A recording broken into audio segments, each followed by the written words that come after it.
Comment une simple serviette à 10 € a suffi à exposer la corruption morale du président de la FIFA et à révéler le visage le plus sombre du football africain. Ce que vous allez voir dans cette vidéo, ce sont des images que personne n'a osé analyser jusqu'au bout. Des faits que les médias mainstream ont soigneusement ignorés.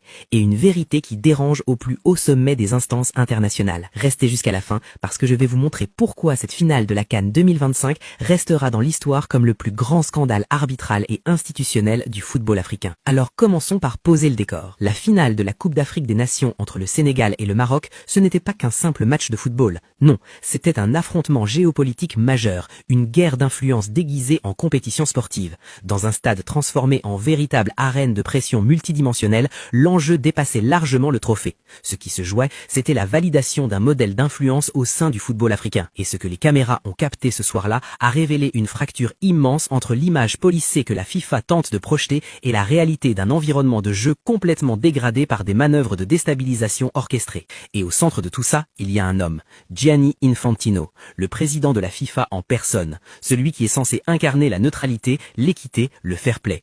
Et bien cet homme-là, pendant la finale, a affiché des grimaces tellement ostensibles au moment où le Sénégal soulevait le trophée que même les commentateurs se sont regardés sans comprendre. Infantino n'était plus un spectateur, il était devenu un acteur du conflit. Son attitude a été perçue comme un affront direct par toute l'Afrique de l'Ouest, et ce n'est que le début du scandale. Parce que la stratégie de la FIFA, elle est limpide quand on prend du recul. Condamner fermement les réactions émotionnelles des Sénégalais dans les vestiaires après le match pour occulter complètement les provocations structurelles qu'ils ont subies pendant 90 minutes.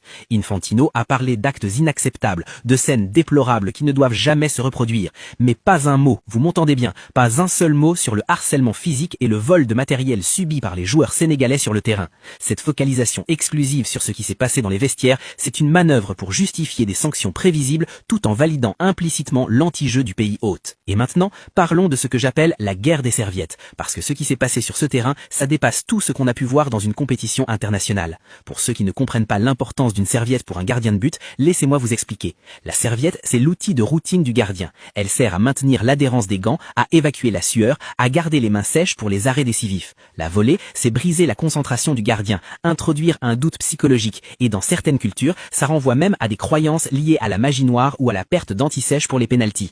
Et ce vol, il n'était pas accidentel, il était coordonné. On l'a vu avec Stanley Nwabali, le gardien du Nigeria, lors du match précédent. Achraf Hakimi avait déjà jeté sa serviette directement à l'arbitre de touche sans que ce dernier ne réagisse. Zéro sanction, zéro réaction, une paralysie totale, voire une complicité des officiels. Et en finale, la même tactique a été déployée contre Edouard Mendy. Laissez-moi vous décrire les acteurs de cette opération. D'abord Achraf Hakimi, le capitaine du Maroc, instigateur direct, filmé en train de jeter le matériel de Mendy vers les ramasseurs pour le faire disparaître. Ensuite Ismaël Saïbari, un joueur qui avait quitté le terrain mais qui s'est comporté comme un vigile en bord de terrain, effectuant des appels et des contre-appels pour empêcher les remplaçants sénégalais de redonner le matériel à leurs gardiens. Et enfin, les ramasseurs et les stadiers, transformés en agents d'exécution de la fédération haute, participant activement au harcèlement physique et transformant leur mission de sécurité en mission de sabotage. Et c'est là que l'histoire devient vraiment choquante. Yehvan Diouf, le gardien remplaçant du Sénégal, a payé le prix fort pour sa loyauté. Les images sont là, vous pouvez les retrouver. Il a été littéralement traîné sur plusieurs mètres et coursé par 4 individus, stadiers et ramasseurs confondus, pour lui arracher le matériel de Mendy. 4 personnes adultes censées assurer la sécurité qui agressent physiquement un joueur professionnel pour une serviette. C'est du jamais vu dans l'histoire du football international. Et Malik Diouf, lui, a dû escalader les panneaux publicitaires pour récupérer l'équipement volé. Vous imaginez la scène, un joueur international obligé de grimper par-dessus les panneaux de sponsoring pour récupérer le matériel de son équipe. C'est ce qu'on appelle du football de quartier, mais institutionnalisé au plus haut niveau. Mais le Sénégal a gagné, malgré tout, malgré le harcèlement permanent, malgré l'environnement toxique, malgré la machine institutionnelle hostile. Les Lions de la Teranga ont soulevé ce trophée avec une force mentale qui force le respect. Et Malik Diouf, dans un geste devenu viral, a posté une story montrant sa médaille d'or à côté de la fameuse serviette, tournant en dérision tous les efforts désespérés du camp adverse. C'est ce que les supporters appellent désormais la justice de Dieu. Et maintenant, l'ironie suprême, le point de rupture totale entre la réalité et la narration politique de la FIFA. Devinez qui a reçu le prix de fair play de ce tournoi?